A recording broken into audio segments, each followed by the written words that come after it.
if I spent all of that time fishing instead of reading and implementing personal development and business books, like I'd be really good at fishing. Or if I spent all of that time golfing, I'd be really good at golfing. But what I am really good at is understanding what successful people have been doing to create success and then replicating it in my own life. Like that's the skill of reading and implementing books. And so, yeah, it doesn't surprise me that things have continued to grow and improve over the last 10 years throughout my reading experience. I'm Julie B, and they don't teach this in business school.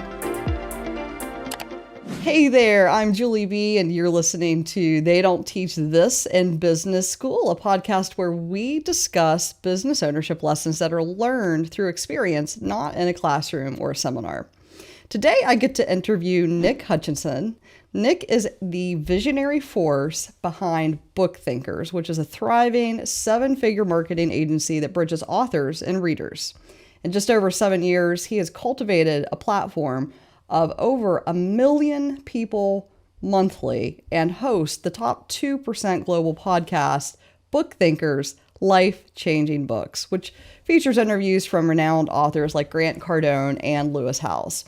Nick's platform and services, which include video production, podcast booking, and social media brand building, have empowered countless authors to reach millions of readers. And with a mission to inspire readers to take action, Nick authored Rise of the Reader, delving into mastering reading habits and applying newfound knowledge to unlock potential. So I'm so excited to have Nick here today to talk about Rise of the Reader and talk about how the right book at the right time can change somebody's life. So Nick, welcome to the show. Thank you for being here. And let's get this thing started. Yeah, I'm excited to be here. Can I ask you the first question today? Sure. Yeah, go for it. What is the best book that you've read in the last year or two? Ooh, off the top of my head, I would say Michael Easter's Comfort Crisis. Really good one. Learned all about, just changed my life and basically learning how to slow down time, which is fantastic. And then also introduced me to rucking as exercise, which I now really enjoy doing. So yeah, that book was fantastic. Yeah, I agree. It is a fantastic book. So many of us are comfortable just kind of sitting down day to day, blah, So it's a good book about getting out there, getting uncomfortable, sort of embracing difficulty. And yeah, it's a good one. Yes, absolutely. So Nick, the first question I have for you is, if you were going to teach a class in business school, what is the one main idea that you would want that class to leave with, and talk a little bit about how you think that would impact them?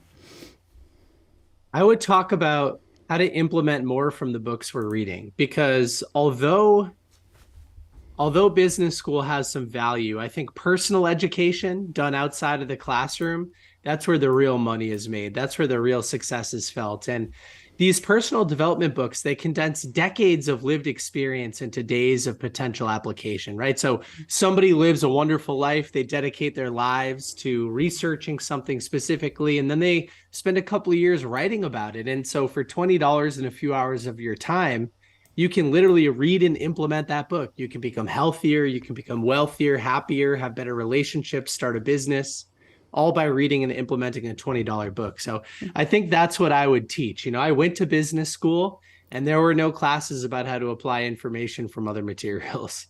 Yeah, and I think that's a really important topic, because so many of the books, you read them, and when you're reading them, you're like, oh man, this is great insight, this is great information.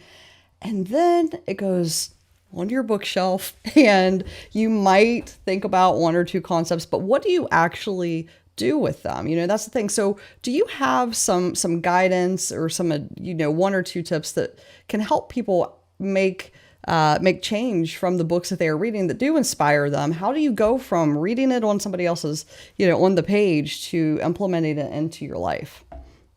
Well, I have so many suggestions here, but we could talk about a couple. So number one, when I meet somebody and I ask them what they're reading and they tell me, oftentimes I'll ask why. And they'll be like, what do you mean why? I'm like, well, why are you reading the book that you're reading? What problem is it solving? What skill is it helping you develop? So I think we need to set an intention for each book that we read.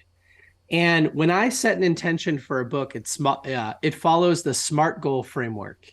So for anybody that's not familiar with that, we'll just run through it quickly. So SMART is an acronym that stands for specific, specificity wins, measurable. Peter Drucker said what's not being measured can't be managed. A stands for attainable. You need to set a realistic goal. It needs to be something that you can actually achieve and put into place. R stands for realistic. Realistic meaning, or sorry, R stands for relatable. So you need to be emotionally connected to this goal. And then T stands for time bound. You want to give yourself a deadline for implementation. Yeah. So in the world of business ownership, one of the books that's being read a lot right now, it's kind of brand new. It's called $100 million Leads by Alex Hormozy. It's a book on lead generation for service-based businesses. And people are just reading the book, like hoping that it's going to change their life. I say, let's slow it down and let's set a SMART goal for the book. Something like find and implement at least 2 lead generation strategies from this book into my business. Oh, that's funny. Into my business by the end of November. So that's specific. I know what the goal is. It's measurable. Find and implement at least 2 things. So I know whether or not the book was a success for me. That's attainable. I didn't say make $100 million. I just said find and implement at least 2 things. Mm-hmm. It's relevant to my business because, quite frankly, my business stinks at lead generation. We have a lot of room to grow there, and I care about money. And time bound by the end of November. So if you set yourself up with an actionable SMART goal, choosing to find and implement information right from the get-go, and then write that SMART goal on the inside cover of the book and review it each time you read another chapter, I think that's how we set ourselves up for taking better action from these books and getting more out of them.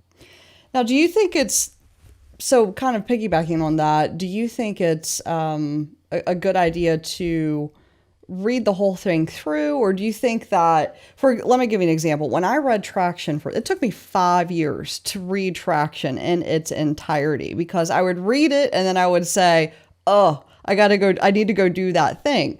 So do you find that people get more benefit about like reading a book all the way through and picking a few things out of it? Or do you find people get more benefit out of doing it that way, where maybe they read a little bit of it and then they're like, that's the thing I'm going to go do, put the book down and go do it, and then come back to the book at another time? It's a great question. I think it depends on the book, and I think it depends on the situation, which is never what you want to hear, but I'll give kind of 2 examples. With Traction, Gino Wickman, that whole EOS system, it's every single page is meant to be implemented, right? There's not a lot of storytelling. There's a lot of action. And it's meant to be implemented in a series of steps. So implementing something from the back of the book before the front of the book wouldn't make a lot of sense. So I think when you're reading a book like Traction, yeah, I think it's great to implement as you're reading. You know, that's one way to do it. Another way could be read the entire book and then go back through and implement chronologically so that you have a better picture of what the entire system is going to look like before you choose to implement it. But for a book like $100 Million Leads by Alex Hormozy, if you're only looking to implement a couple things from the book, I'd argue that not every potential action is created equal. So for a book like that, you might read all the way through and find 10 potential lead gen mechanisms that you could implement in your business. Might not be realistic to implement all 10. Yeah. 20% of them might create 80% of the change, right? They have the highest leverage. Yeah. So sometimes it's important to sort of understand what's on your plate before you dive in. But then with books like Traction, which there are only a few books that I think are meant to be implemented in their entirety, like Traction is. Yeah. So that's a rare one. Yeah. 5 years. It literally took me 5 years to read that thing all the way through. But it's one of those situations. I think it would also probably depends on the person who's reading it as well. Mm-hmm. You know, yeah.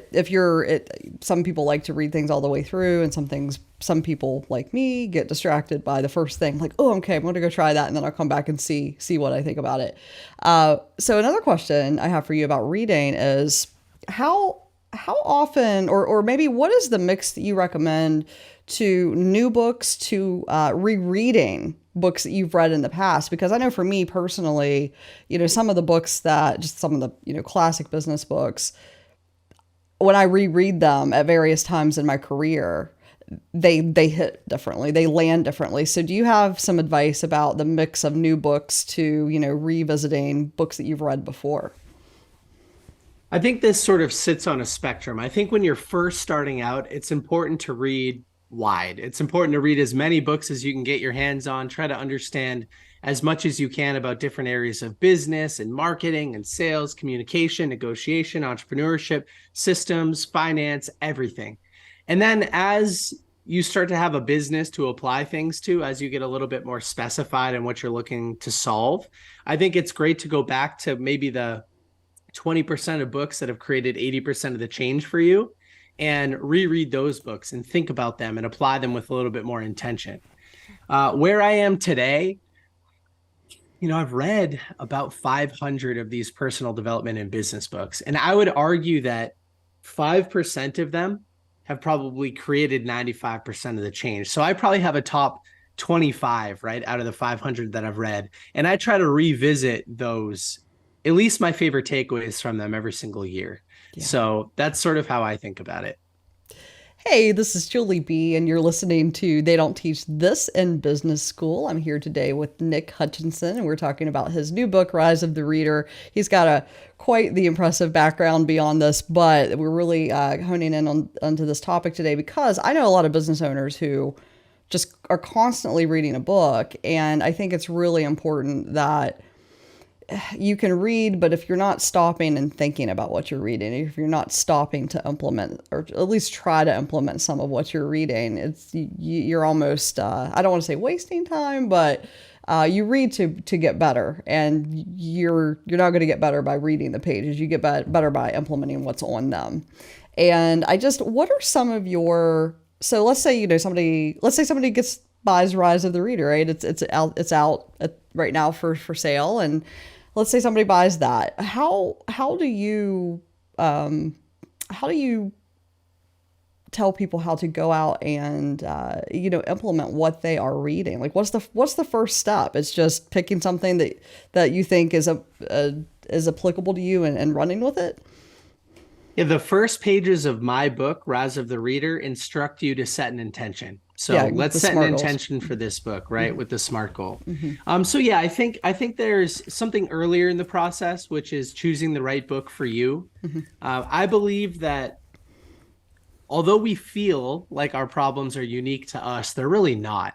I mean, the fact is about 100 billion people have lived before us. Millions of them have documented their greatest life lessons and realizations in the forms of books. Mm-hmm. And thousands of those books are probably about somebody else overcoming the same problem you're dealing with today. Mm-hmm. So if business systems and setting goals, that's your issue, like Gino Wickman figured it out. Mm-hmm. And the EOS platform has been implemented by thousands of businesses, and it works. You don't have to do it from scratch. You can read a book about how to solve that problem in your business and you can implement it, right? So I think choosing the right book is probably where you want to start. Yeah. I think about sort of two buckets for people that are first starting out.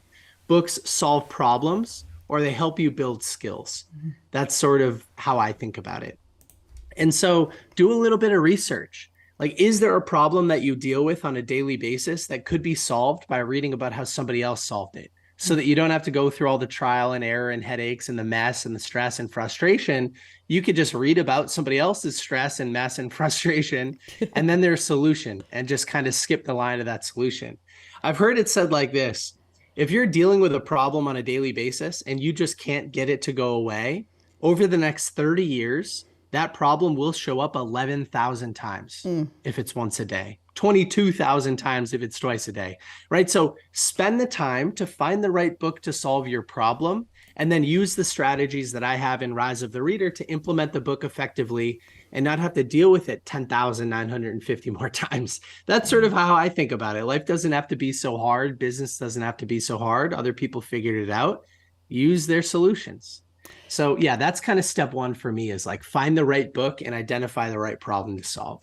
And finding the right book, there's probably a lot that goes into that, because I mean, obviously the topic and the credibility of the author who's writing it, that's probably the first, boxes you need to check. But then is this do I need a how-to book right now, or do I need, a personal development book? What kind of book do I need? it's how do people go about finding the right book for them to read? What is that when you're looking at all of the books that are out there? I mean, there are so many possible books about just about every topic, especially in business ownership. How do you know you're finding the right book? How do you know when you found the right book? I view these books just like mentors. And so when I think a little bit about who a good mentor is, yeah, you mentioned a couple things that I'd like to just reiterate, and kind of highlight for everybody. A mentor has done what you want to do and they've done it well, right? Maybe even to the level of 10x what you're looking to achieve, right? So that person has gone through the experience and they've done what you want to do. They've also helped other people get there. That's a big piece. Not every executor is a good teacher.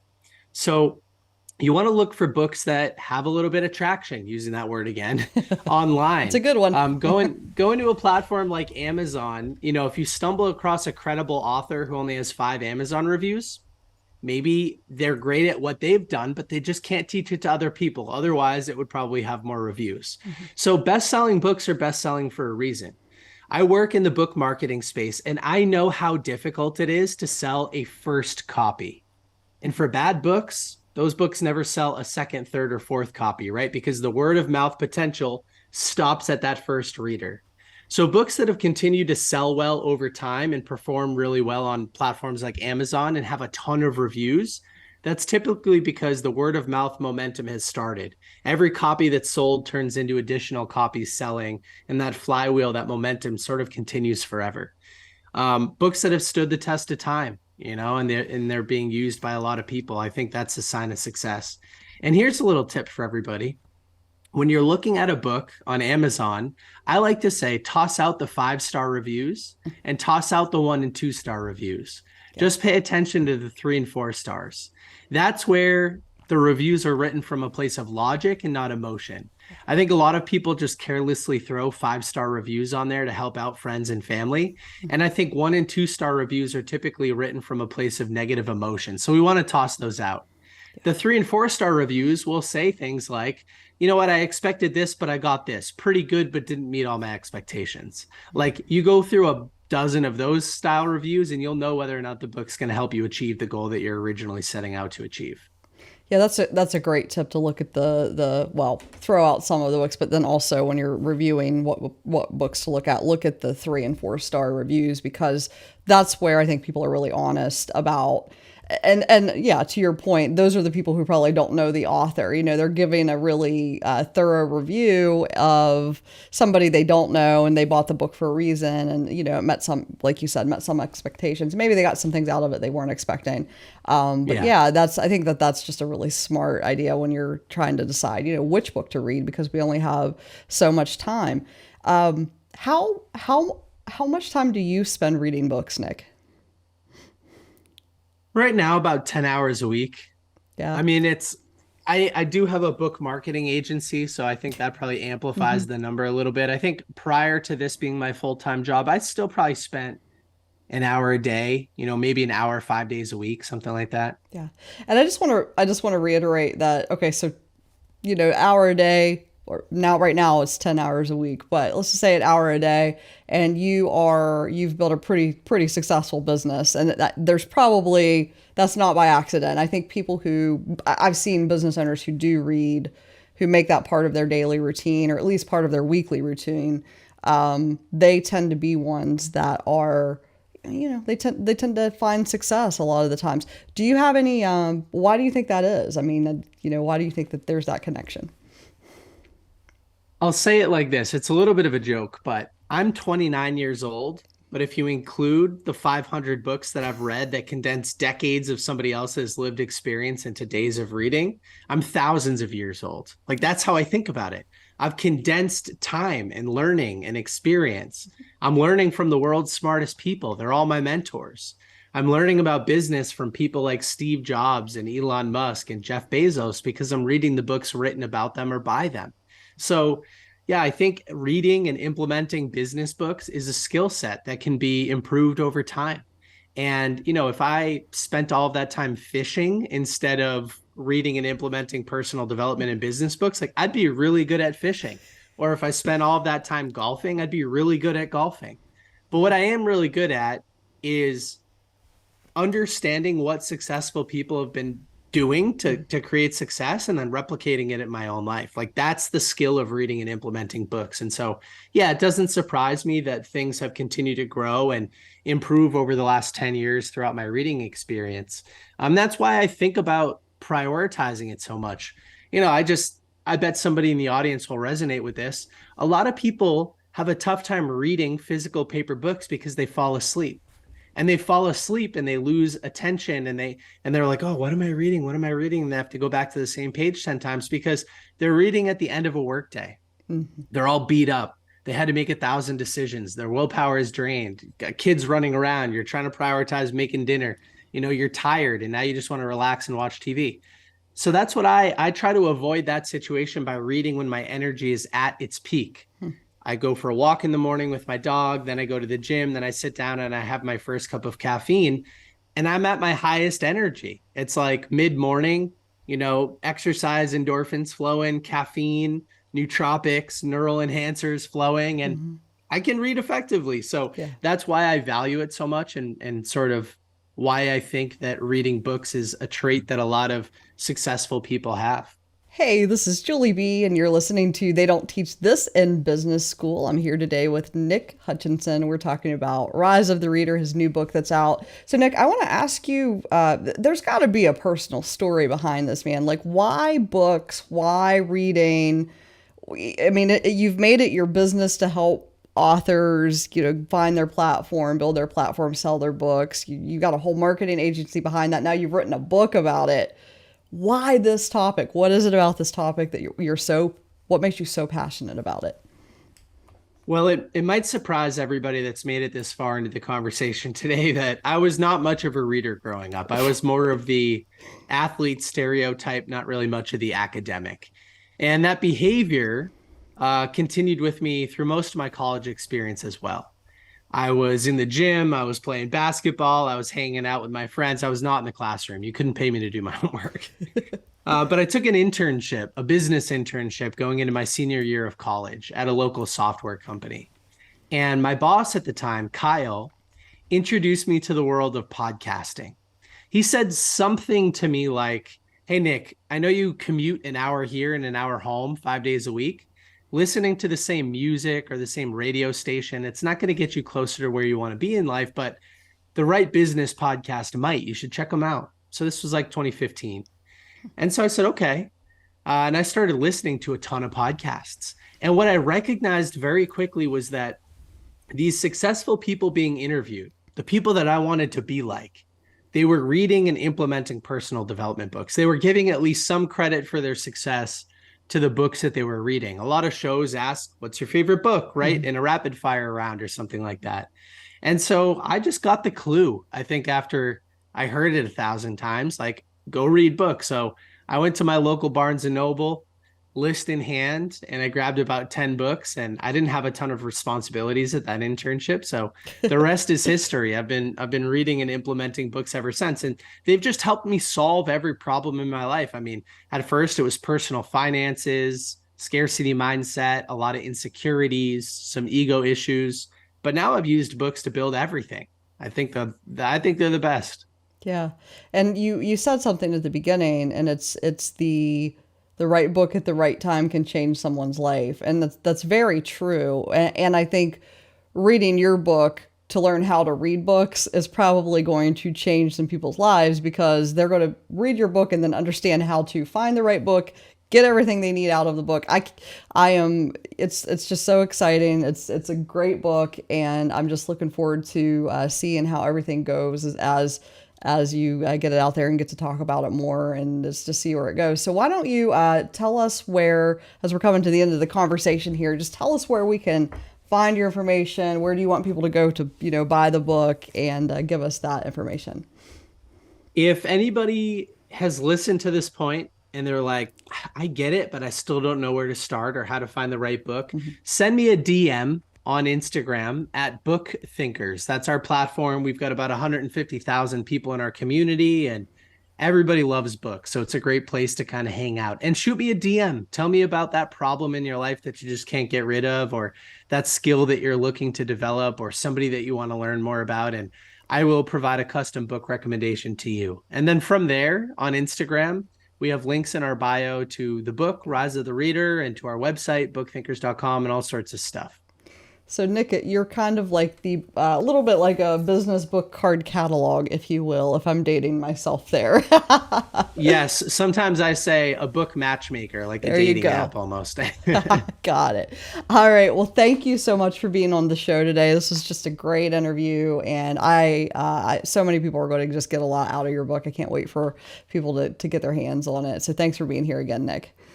Yeah, thank you. And a big theme in my book is gratitude. So I'll just take a moment and say thank you for the opportunity to come on here and have a cool conversation and hopefully share something useful and actionable with somebody in the audience, and they can use it to change their life. So it makes me happy. Thank you very much. You are welcome. And that is a wrap on this episode, but please subscribe on your favorite podcasting platform or YouTube so that you don't miss out on any more interviews like this. I'm Julie B, and they don't teach this in business school.